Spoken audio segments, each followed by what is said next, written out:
Hello, everyone, and welcome to Zero Day Dispatch's monthly strategic dialogue series. I'm Priya, the founder of Zero Day Dispatch, and I'm joined by Rohana, our cyber policy research assistant.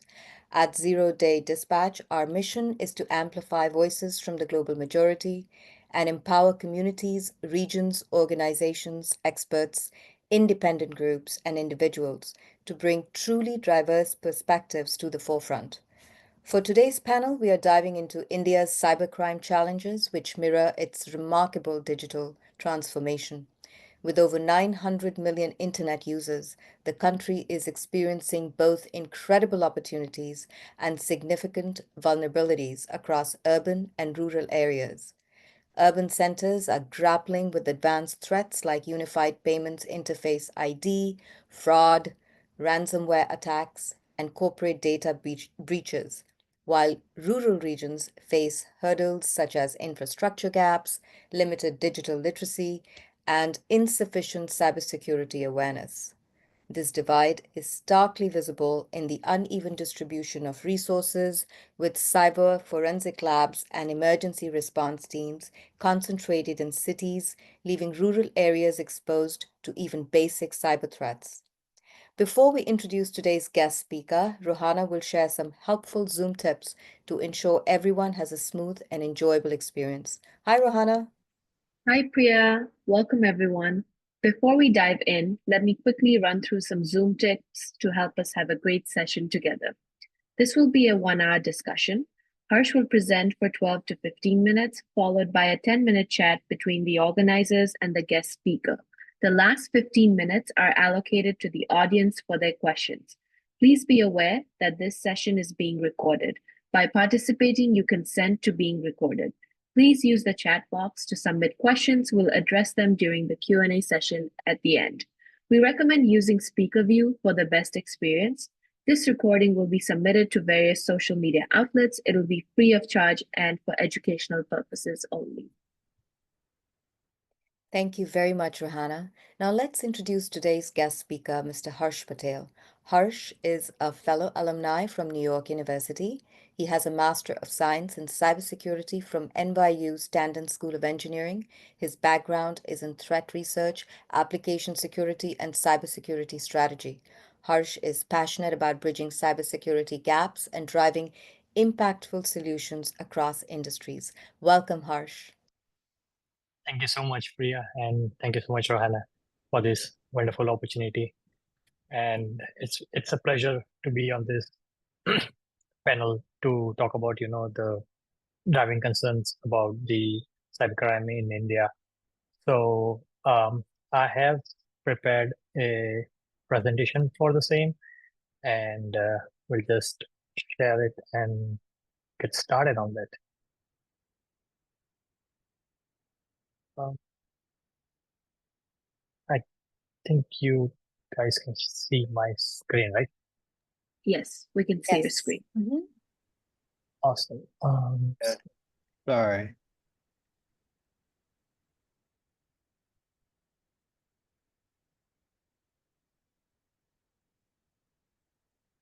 So as mentioned, today's topic would be cybercrime in India, the infrastructure impact on urban and rural defense, and that's basically we want to cover the uh, cybercrime that's happening in India and the pattern that we see for different regions, like for example, urban and rural regions, how the attackers plan their attacks for different areas, like the famous saying goes, the tribe attracts the vibe. So there's kind of clear difference in the types of attacks that happen in the urban areas versus the attacks that happen in the rural areas. And so we'll talk about the attacks first, their impact on not only people, but the infrastructure in both the areas. And then after that, we'll kind of try to cover what kind of strategies can be implemented to, overcome such attacks in both rural and urban areas. So when we talk about the growing threat of cybercrime in India, we just have to look past like a decade or maybe last 15 years to see how technology has been growing in India. And with the growth in technology and with the advancement in technology, there has been a huge significant increase in the threats to both the urban and the rural areas. So as per the stat that we see over here, there were nearly 5,000 cases that were reported in 2023 and 11,000, like more than the double number. It was approximately 120% increase in the reported cases in 2024.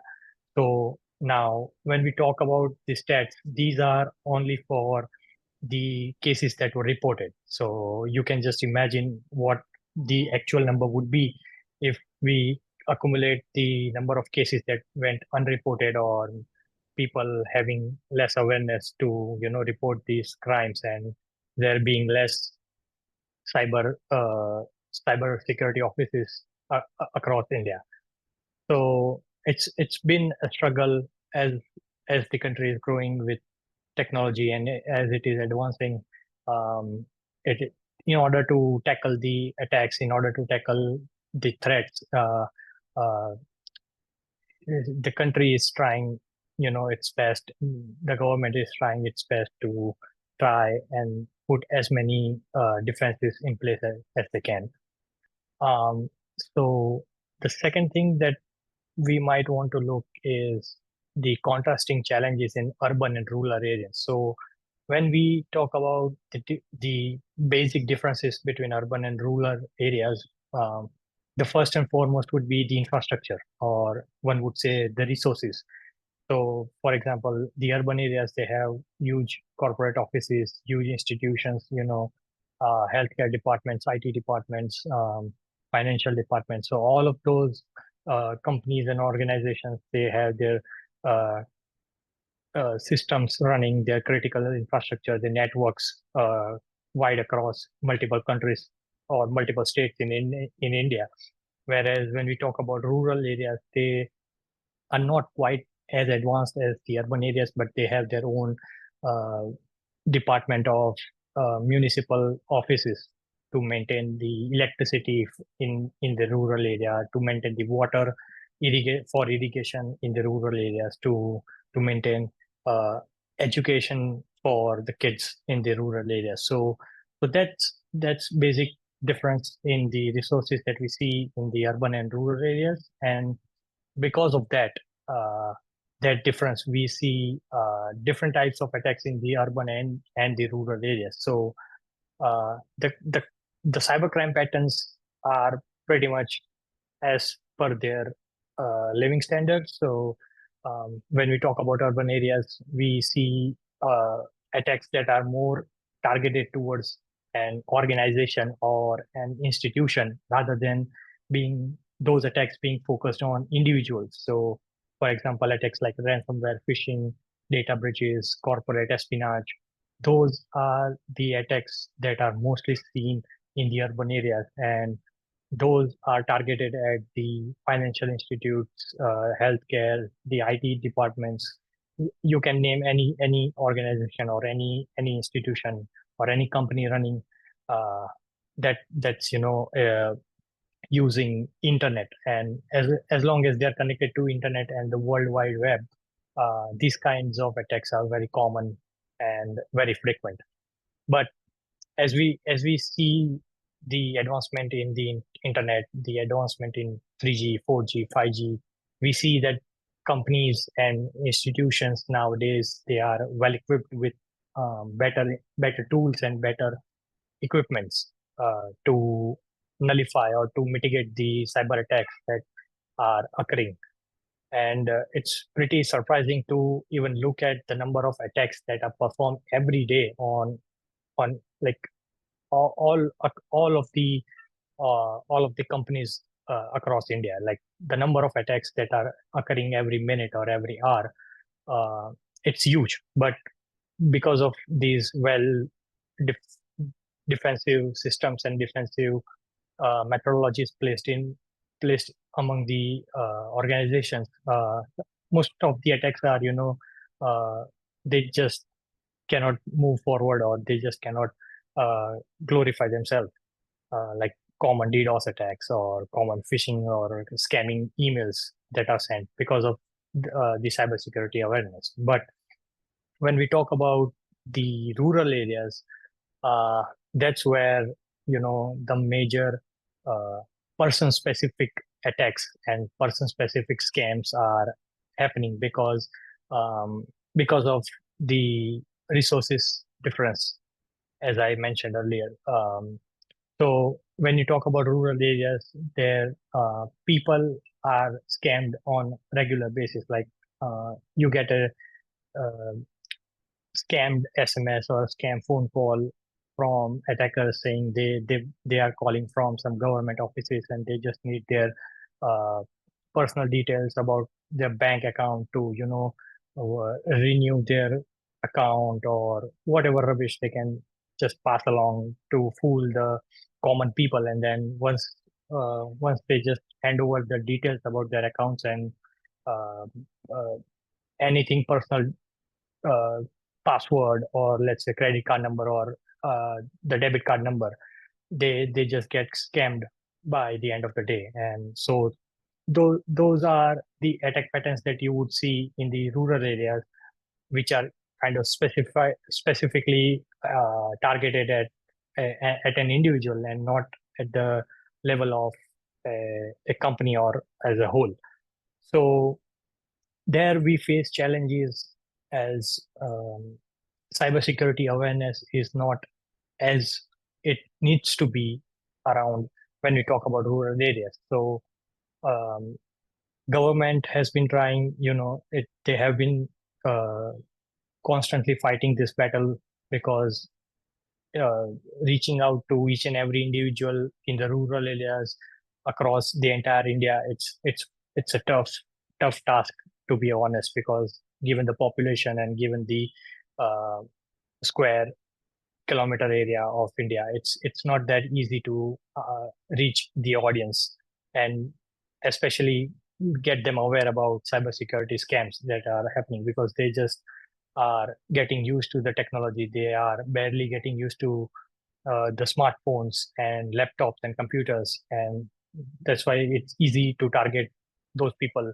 and scam them.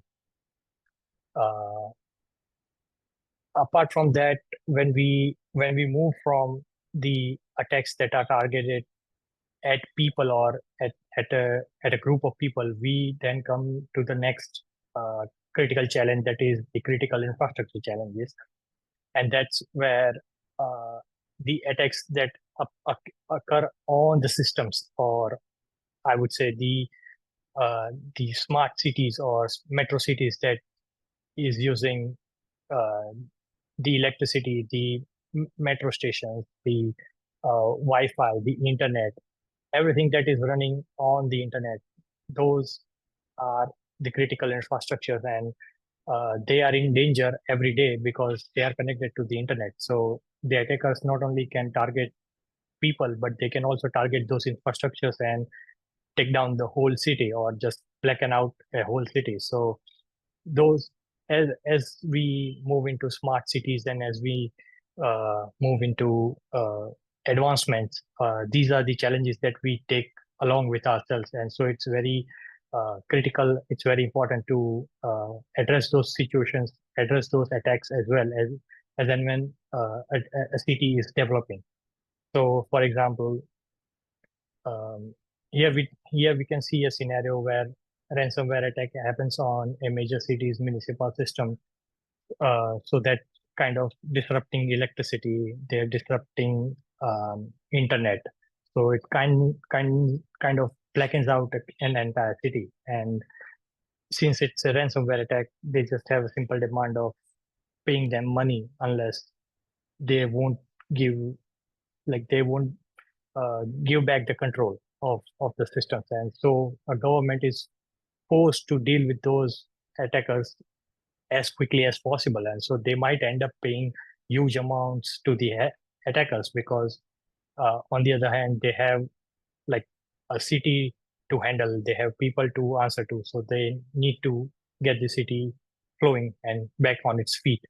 Whereas on the rural side, we see that as government is trying to put in many policies and propagations in uh, regarding cybersecurity for the rural areas, many people they kind of perform frauds by imposing themselves as government officials, and they reach out to the villages and they just pull people over there saying, that the government is uh, pulling out a scheme for XYZ reasons, and for that you need to pay a certain amount so that your village will benefit it from it later on.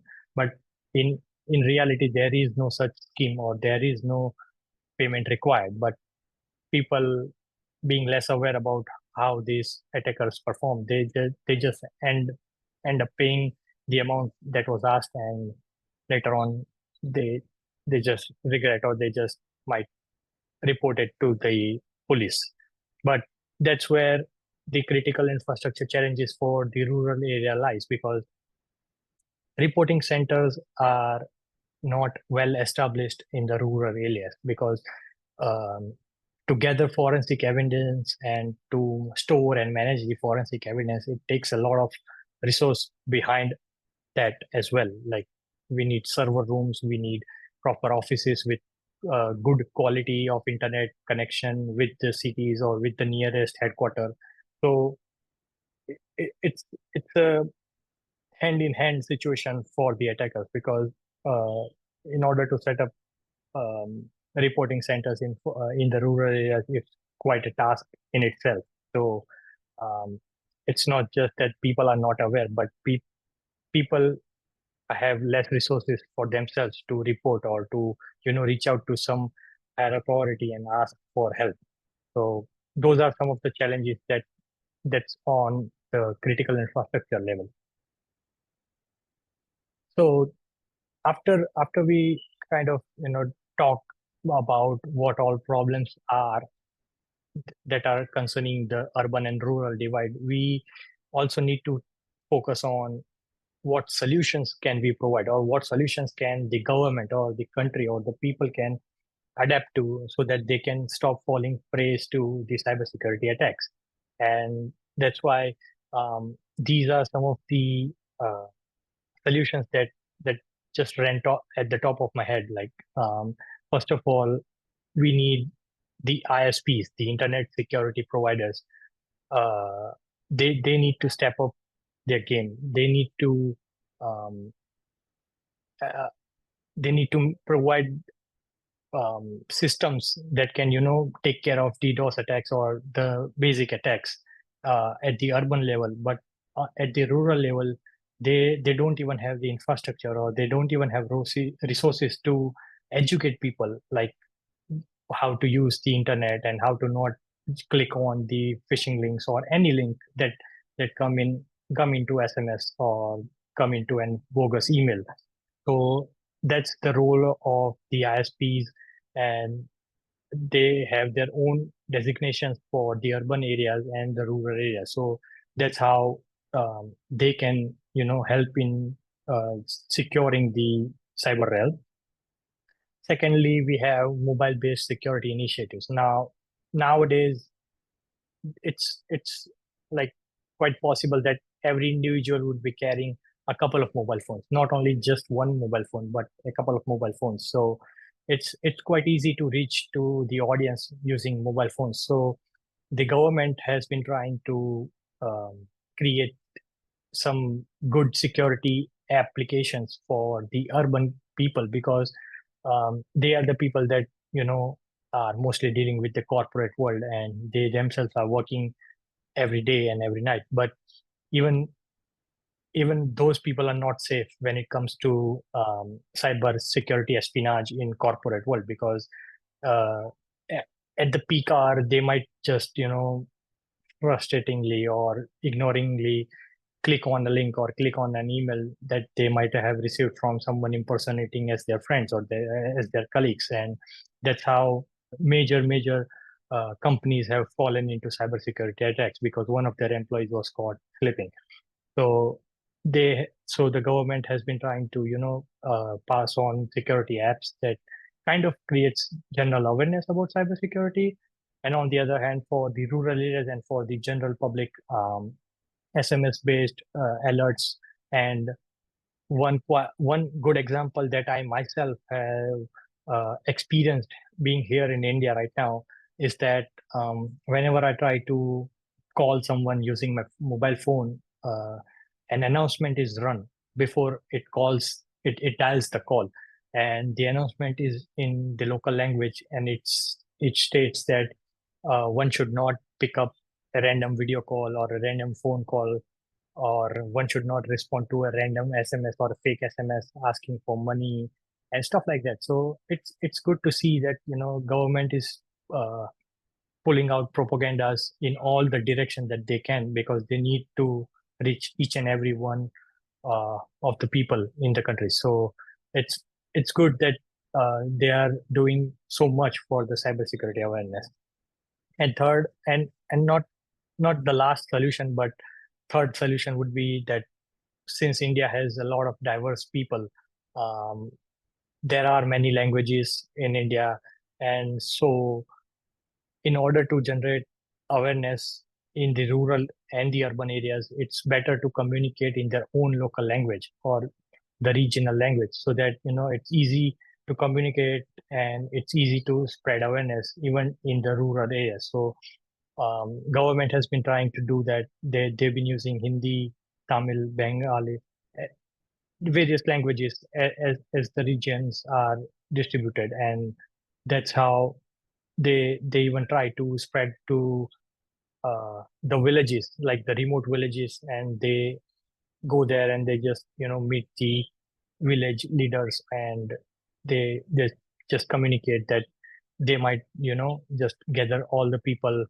uh, in one area, and then just kind of give a lecture or give a talk for half an hour or an hour about how not to fall for the the scam phone calls or the scam SMS. So these are some of the solutions. Not I, not just that these are the only solutions, but the the solutions that require less resource, or the minimum effort. I would say it's not that it would not require resources. It definitely requires resources and requires efforts, but it's the least, or it's the minimum effort that one can put in and try to secure the cyber world. But then when we move from uh, those individual solutions, these are different solutions where the big players or the big money people come into play. So the biggest resource in, like, doing anything, like even spreading awareness or even conducting a small talk in the village, it requires money for the government, for everyone involved in spreading awareness. So it this is just an initiative for the big people like Ambani and Modi in India, or let's say the Google and Amazon, big companies that have outreach for the entire world. So they can communicate, they can participate in India and start spreading awareness and start educating people on how to not do certain things that can lead them to cybersecurity frauds, and how to just report if they find something fishy, or if they find something is not right, then just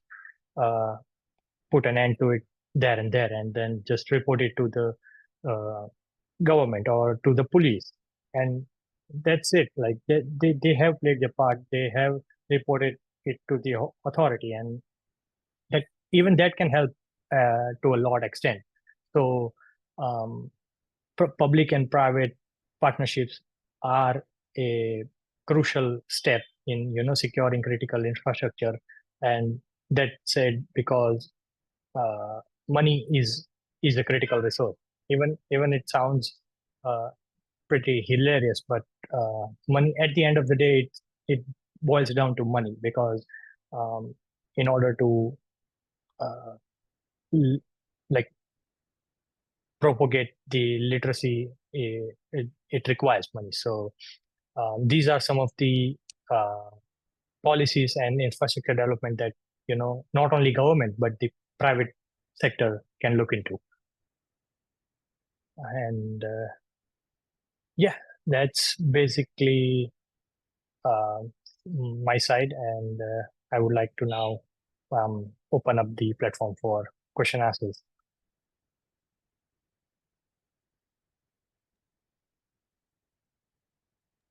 Hi, Harsh. Hi, Hi. everyone. So I could relate to everything that you discussed this morning or today. Um, as far as what's going on in India and cybercrime. The primary idea that I had regarding what you were talking about was with respect to the types of attacks that are affecting India. Those same primary attacks are what's being reported the most here in the United States as well.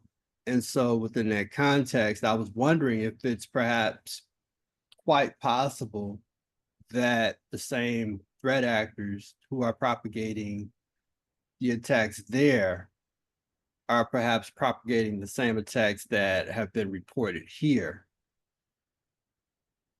Do you understand what I'm saying coming out like the way that it should? So because my thing is it's not really like cybersecurity from what I see in general is not very widely I don't want to say respected, but it's challenging to get the word out about taking cybercrime seriously from an end user perspective, um and just getting people informed about it, just like it, but probably not to the same extent as it is in India, but the same I'm saying the same phenomenon as occurring is here, but just in a different way. So what what advice could you give or would you give to, or could you possibly think to consider giving with respect to working with people here in the United States who are also, concerned about this human aspect of dealing with cybercrime? Like, what is your perspective on that? First of all, I definitely agree with you that it's the patterns are not just specific to India, because the patterns that we see or the attacks that I talked about, they are kind of um, people specific. So the weakest link that we say in cybersecurity is human. Even like a smart engineer or a security engineer working for Amazon can fall for a trap and have their credit card fraud or can have their passwords leaked. So the basic solution about um, about not falling for these traps is it's just awareness. Be it people in US or be it people in India or anywhere in the world. Um, the most common attacks or the most the highest amount of attack that has affected any company or has taken down any company, when you investigate those attacks and when you find the root cause, it's always that one employee or that one account that was supposed to be shut down and deleted from the database, but it wasn't, and that's where the attackers picked it up from. So that's why you'll see the patterns and the types of attacks occurring are the same, because those are the entry points in order to get hold of a system or an organization. So be it India or be it US, um, the more people are aware about these small nuances about these ransomware attacks or scamming attacks or phishing attacks, the more aware they are, the better the security will be. So as you said, it's not just India, it's everywhere in the world. Thank you, Harsh. Thank you very much, Harsh. Rohana, did you have a question for Harsh? And we are going to be taking questions, but please put them in the chat box and make the questions very clear. Thank you so much. Go ahead, Rohana. Um, Thank you so much, Harsh, for your presentation. I think one of the questions that I have is also, I guess, a little bit further discussing on, because I know, like you've mentioned in your presentation as well, in terms of like campaigns that have been taking place in like India when it comes to like, educational purposes for like educating people with cybersecurity awareness. If you could like further discuss or elaborate a little bit more on that aspect in terms of like what are some of these awarenesses that the Indian government is actually doing to raise awareness for cybersecurity. Yeah, sure. So the the common policy or the common practice that we see over here in India is the government has been trying to generate um, short courses or short policies for the general audience. It's not for the tech people or people who understand the word cybersecurity, but for common people. So they go on, start talking about cybersecurity, explaining what cybersecurity is, and as and when the smartphones are reaching the villages, they just go on and talk about the smartphones, and they put in a lot of chapters, I would say, or a small talk, um, and give them examples of how just by using a smartphone people can be scammed, and they perform a small skit, or they have a short presentation wherein people show them that a scammer can just call you and ask you for details regarding your bank, regarding your personal information, regarding people in your household, and then from using those information they can just rob you, or they can just take away your money from the bank. So they go to, like, from village to village doing that, and being like in people being diverse over here. Um, the the government tries to do it in the local region, I'm sorry, local language, as much as they can, because it's not that easy communicating with the people in village, and it's not easy to get them ready to have a conversation about this, because um, for them it's just a different kind of headache, or it's not their regular day-to-day thing that they want to participate. So it's a challenging task that the government has been facing, but they have been kind of visiting from village to village. At least that's what I've seen in the state from where I am, Gujarat. uh, I myself was a part of this village to village practice. When I was in my BTech years, we used to go in the nearby villages where I live, and we would just talk to the village head and set up a meeting for half an hour or 15 minutes, and we just would give them general tips of what to do and what not to do. So it's basically passing on do's and don'ts to the people in the village. Thank you very much, Harsh. I have one more question for you, and then we can perhaps take in a question from hopefully Vivek or Greg or another one from Perry. My question is, what challenges does the state police face when, coordinating cybercrime investigations across different jurisdictions in India? I know it's very complicated, but what are your thoughts on that? Yes, that's a kind of a different or a topic in a whole, because when we talk about cyber forensics or the evidence from cyber forensics, um, it, it's a huge domain within cybersecurity. So we think that whenever an attack or an cyber incident happens, it's just very easy to gather some information regarding the attack or the incident and then just report it to the government. But it's not that easy. The amount of cyber evidence that is generated after or during a single incident, it's it's quite huge, and in order to manage and in order to collect that evidence, it requires a lot of resource from the government or from from the government, basically, because we need data centers and data servers in that specific region so that they can collect and properly log the cybersecurity incident. And then from there, it goes or it reaches the state police. And after that, from the state police, it then reaches the central government or the central office of cybersecurity.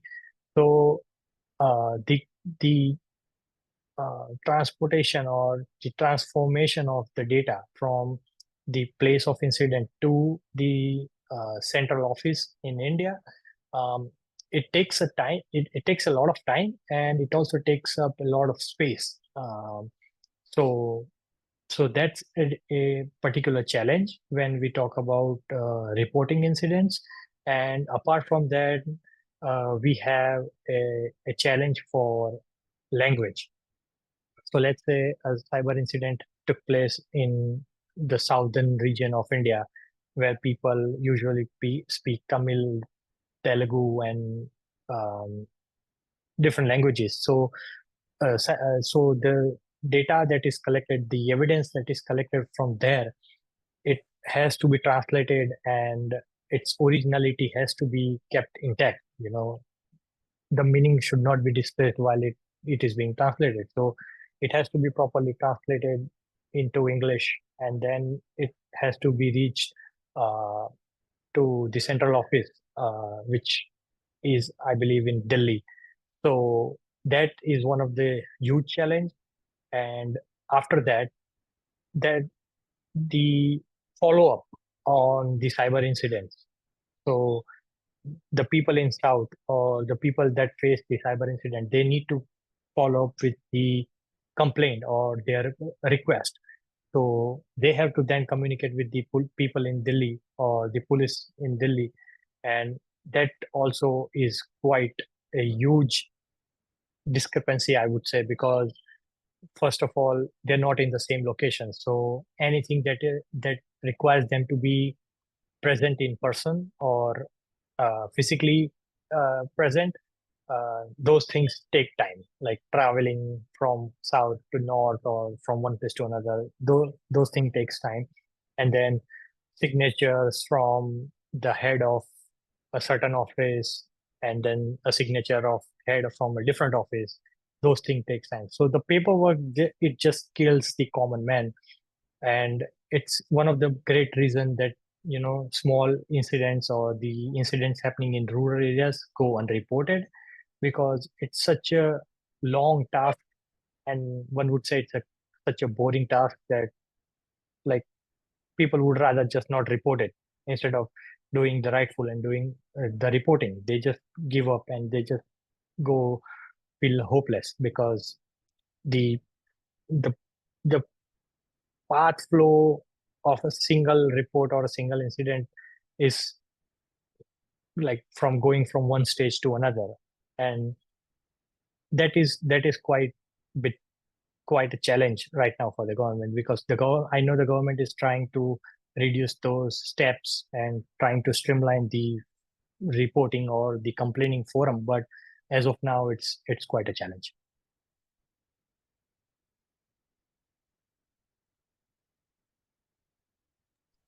Just to segue off something that Perry mentioned earlier, I'm going to ask you just one more question. When it comes to international investigations, for instance, between India and, say, the United States, because there are certain challenges that we do face in which both countries are participating, whether it's federal or, say, mostly largely on a federal scale. So how do the countries communicate? Which is it the center that primarily conducts the investigations, or are there other agencies in India in different states which work with the center and then the center coordinates the investigations? Um, so I came across a similar incident like few months ago or a year ago, where one of my friend was reported online for passing some bad comments on Instagram, and at that time he was present in Mumbai. But when the complaint was actually filed and an FIR was logged in, um, he was in Brooklyn studying for his master's. Um, so the way I remember, the communication was set by the police of Maharashtra state. Uh, they kind of executed a arrest warrant in the name of the accuser, and they then reached out to the central government or the central police, that's the Center for Cybersecurity in India, and they then kind of communicated to the uh, US's main branch, and from US's main branch, it then went to the NYC's local police, so basically NYPD, and that's how like the communication flow was set for that particular incident. So um, I would say that any incident that is reported like has trades in international waters, I would definitely say that the communication would begin from the place of origin or the place of incident. Um, Definitely, the state police would take control of it. From there, it would reach the central police or the central government, and from there, it would reach the international office or the international or the different uh, countries' central police, and from there, it would go on to the uh, state police or the local police where the accuser or where the person of interest is residing currently. Thank you, Harsh. Waiting for some questions from the audience here. We have a shy audience. Vivek.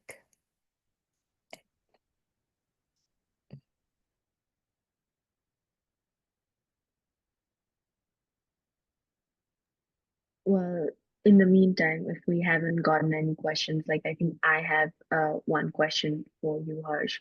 So I was thinking on the lines of India has been developing quite a bit when it comes to like cybersecurity and all that stuff. Of course, there's challenges that every other countries are facing as well, like India is facing. So the question that I have for you is like, what do you think are some lessons or maybe more like educational knowledge purposes that India can actually learn from, because when it comes to cybersecurity, it's constantly ever growing and evolution is always there. So like what are some things that maybe like India can take example from various countries in order to like improve more on their cybersecurity aspect, because with emerging technologies, artificial intelligence, like all coming in together, this is gonna go and keep on going, and we're gonna be living in this tech ecosystem, right? So like what do you think are some lessons that India can learn, like, especially with like countries like India or like Nepal, for example, where we have a lot of like larger rural population focus. So I would love to know your thoughts on it. Sure. Um, what I would recommend is that the first thing is it's never too late. Um, Given how the world is progressing and how other countries are so far in advancements in the name of technology and even in name of cybersecurity, um, I know there are lots of challenges, and as India is currently, I guess, the world number two in terms of population, it's quite bit difficult to reach to each and every person in the country. But it's never too late. The government, I know, has been trying and has been working so hard for this, and I know of some resources that they have planned for cybersecurity in the coming years. So the progress, as we see, is slow, but there definitely is progress. So just keep doing the good work that they are doing, just keep spreading the awareness that they're spreading. And no matter how far AI and ML can go or has gone, we can definitely use those in our advantage as well, because after all, it's just AI. So we can definitely use those for, def defensively and safeguarding our people. So that's basically more like it, like never too late, and don't stop doing what you're doing. Thank you so much, Harsh.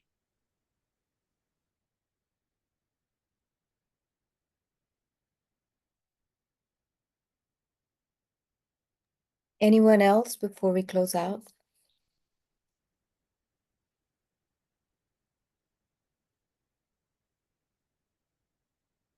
Well, thank you so much. This has been a very, very enlightening discussion. A big thank you to Harsh for sharing his time and his expertise.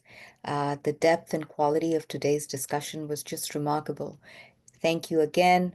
And thank you, Rahana, for co-moderating, and to our guests for joining us. Remember, you can stay connected with Zero Day Dispatch through our website, newsletter, our LinkedIn page, and other social media platforms. Our website is zerodatedispatch.org, and we really look forward to continuing these crucial conversations. Until next time, thank you so much. Thank you so much. Thank Thank you, you. Harsh. Thank you, Harsh. Thank Thank you, you. everyone. Thank you so much, and thanks for the wonderful opportunity. Of course. We always love having these conversations. Yes. Thank you.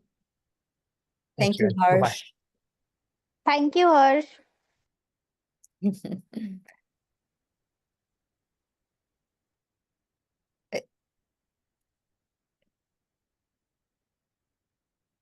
Hmm. I think you need Wow, to stop the recording. I did. Yeah, because it was just showing still recording on mine, so I was like confused.